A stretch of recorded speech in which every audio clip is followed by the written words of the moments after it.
Alors on va continuer, pardon, excusez-moi.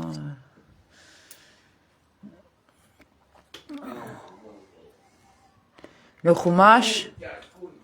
Le Chumash, hein?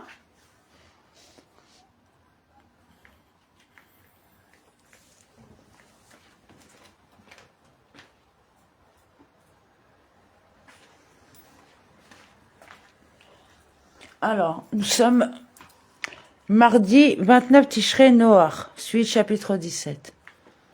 Le déluge ayant duré 40 jours sur la terre, les eaux devenues grosses soulevèrent l'arche qui se trouva au-dessus de la terre. Elle s'éleva au-dessus de la terre. Elle était enfoncée à 11 coudées au-dessus du niveau des eaux, comme un bateau chargé partiellement plongé dans l'eau. Bereshit Rabbah 32:9. Les versets suivants le prouveront. Les eaux augmentèrent et grossirent considérablement sur la terre, de sorte que l'arche flotta à la surface des eaux. Grossirent d'elles-mêmes, alors même que la pluie avait cessé de tomber. Puis les eaux redoublèrent d'intensité sur la terre, et les plus hautes montagnes qui sont sous le ciel furent submergées. De 15 coudées plus haut, les eaux s'étaient élevées, et les montagnes avaient disparu. De 15 coudées plus haut, au-dessus du niveau de toutes les montagnes, après que les eaux eurent atteint les sommets des montagnes. Yoma 76a. Alors périt toute créature se mouvant sur la terre, oiseaux, bétail, bêtes, sauvages, tous les êtres pullulants sur la terre et toute l'espèce humaine. Tout ce qui était animé du souffle de la vie, tout ce qui peuplait le sol expira. Une âme, souffle de vie. Tout ce qui avait une haleine de souffle de vie. Tout ce qui était sur la terre sèche, à l'exclusion des poissons de la mer, Sanhedrin 108a, Kiddushin 13a. Dieu effaça toutes les créatures qui étaient sur la face de la terre, depuis l'homme jusqu'à la brute, jusqu'au reptile, jusqu'à l'oiseau du ciel, et ils furent effacés de la terre. Il ne resta que Noé et ceux qui étaient avec lui dans l'arche. Il effaça. Le verbe vaïmar, il effaça, est à la forme active et non au passif. Même formation que vaïfen. Il se tourna, vaïven, il construisit. Lorsqu'un verbe dont la troisième lettre du radical est un et, comme mao, effacer, bano, construire, cano, acquérir, porte un vav, conversive, suivi d'un préfixe yod. Il est ponctué d'un éric sous le yod. Que Noach, il est resté seul, tel est le sens littéral. Mais le Midrash Bereshit Rabbah 32 et le Midrash Taouma 58:9 explique le mot ak seulement, comme voulant dire à cause de Noach. Il gémissait et crachait du sang, à cause du mal qui se donnait pour s'occuper des animaux domestiques et des bêtes sauvages. Autre Midrash. Il y a un jour tardé à apporter au lion sa nourriture, et celui-ci l'a frappé. C'est à son sujet qu'il est écrit, voyez, même le juste est rétribué pour ce qu'il a fait de mal sur terre. Michelet 11:31.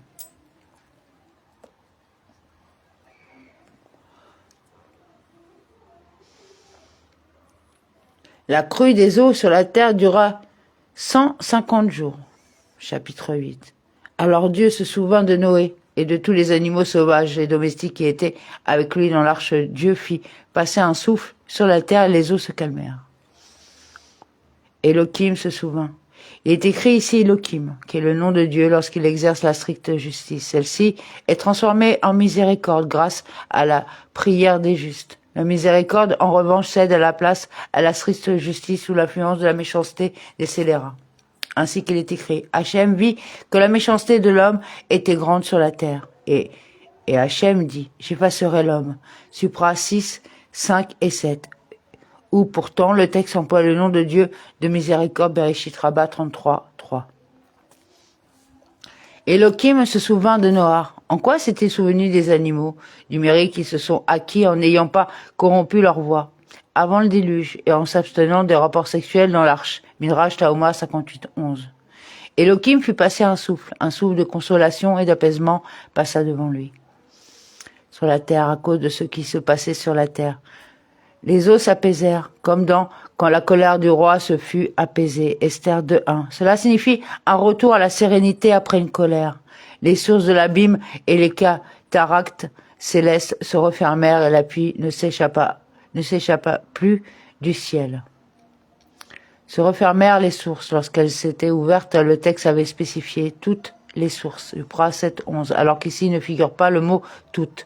Sont restées celles qui sont nécessaires au monde, comme les eaux chaudes de Tibériade et d'autres similaires. Bereshit Rabbah 33. L'eau du déluge ayant été brûlante, Sanhédrin 108a. La pluie fut retenue. Vaki Kalé.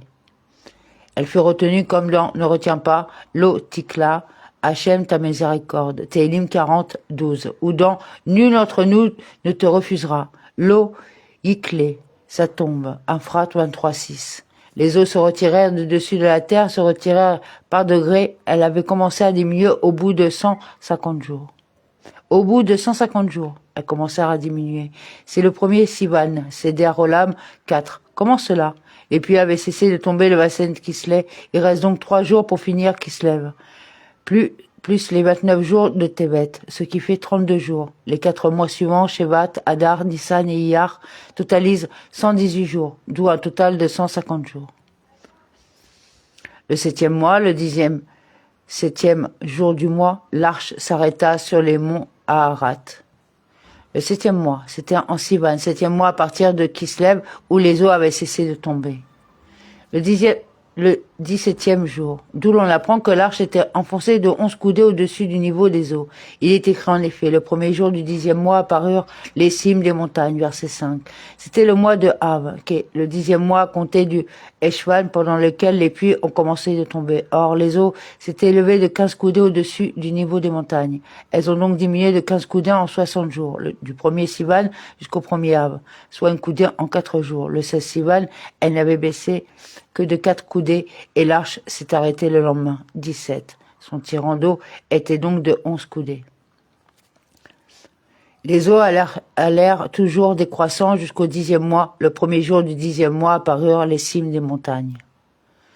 Du 10e mois apparurent les cimes des montagnes. C'était le mois de Av, qui est le 10e mois à compter de Eshvan, pendant lequel les pluies ont commencé de tomber. Si tu dis que c'est Elul, en tant que 10e mois après Kislev, où la pluie s'est arrêtée, de la même manière que le 7e mois Sivan était le 7e mois après la fin des pluies. Verset 4. Cela n'est pas soutenable, car on ne peut compter le 7e mois qu'à partir de la fin des pluies. En effet, les 40 jours de pluie et les 150 jours de grossissement des eaux ne se seraient pas achevés le premier Sivan. Et si tu soutiens que c'est le 7e mois à partir du commencement des pluies, ce ne serait pas Sivan. Quant au 10e mois, on ne peut le compter qu'à partir du commencement des pluies. Car si tu devais le faire à partir de l'arrêt des pluies et dire que c'est Elul, tu n'arriverais pas à dire que au premier mois, le premier jour du mois, les eaux furent séchées du dessus de la terre. Verset 13. En effet, 40 jours après que les sommets des montagnes furent apparus, Noah envoya le corbeau.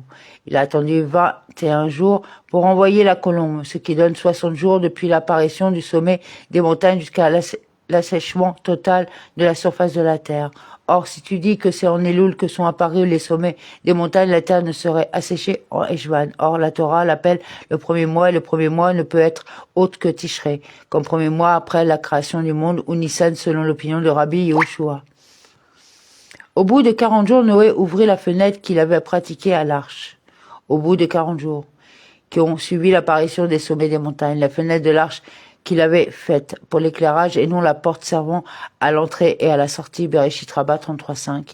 Il lâcha le corbeau qui partit allant et revenant jusqu'à ce que les eaux eussent laissé la terre à sec.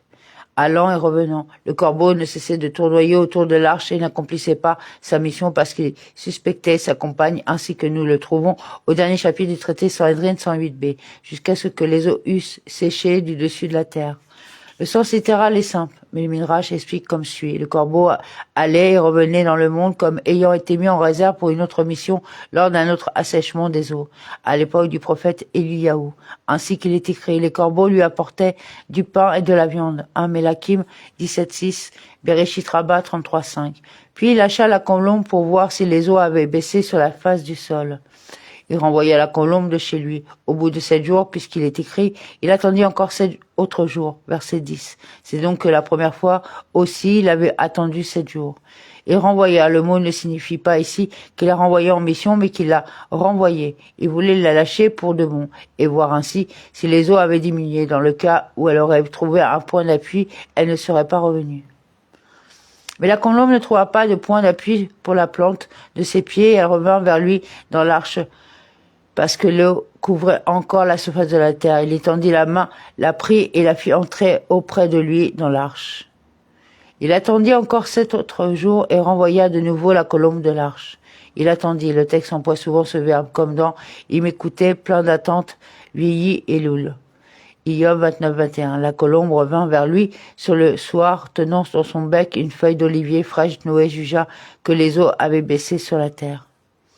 Dans son bec arraché, taraf, tenant, est au masculin, tandis que béphia, dans son bec, est au féminin. Je prétends que c'était un mâle, et que c'est la raison pour laquelle le texte emploie alternativement le masculin et le féminin, car le mot yona, colombe, est du genre féminin, comme dans ses yeux sont comme des colombes sur le bord des cours d'eau. Elle baigne, roatzot, au féminin dans le lait. Achirim 5.12, ou dans comme les colombes des vallées toutes gémissantes, Agéayot, Ézéchiel 7.16, ou dans Éphraïm est devenu comme une colombe étourdie, Phota, Oshéia 7.11. Arracher, Tara veut dire, elle avait saisi. Mais pour le Midrash, ce mot désigne la nourriture de la colombe. Quant au mot Béphia, dans son bec, le Midrash l'interprète comme une parole prononcée par la colombe. Que ma nourriture soit aussi amère que l'olive, du moment qu'elle me vient de ta main, plutôt que de douce, comme le miel me venant de la main d'un être de chair et de sang. Hérovine 18b, Bereshit Rabbah 33. Ayant attendu 7 autres jours, encore il fit partir la colombe qui ne revint plus auprès de lui. Il attendit. Vaï Yael. Il attendit. A ici le même sens que Vaïael au verset 10, sauf que le texte emploie ici le Ishpael et là-bas le Kal. Vaïael peut se traduire par il attendit et Vaïael par il prit patience. Ce fut dans la 601e année, au premier mois, le premier jour du mois, que les eaux laissèrent la terre à sec. Noé écarta le plafond de l'arche et vit que la surface du sol était desséchée. Au premier mois. Pour Rabbi Eliezer, c'était en Eshvan. Pour Rabbi Yoshua, c'était en Iyar, Rosh Hashanah 11b. La surface du sol était sec. Il y avait comme de la boue formant une croûte à la surface des eaux, Bereshit Rabbah 33.7. Et au 10e mois, le 27e jour du mois de la terre était sèche. Le 27e jour, les pluies avaient commencé de tomber le 2e mois, le 17e jour du mois supra 7-11. Le 17e jour d'écart correspond à la différence entre l'année solaire et l'année lunaire. La génération du déluge ayant été condamnée à subir un cataclysme d'une année entière. Seder Olam 4. Bereshit Rabbah 28, 9 et 33, 7. La terre était sèche, elle était redevenue aride, selon son état habituel Ibil. Amen, Amen.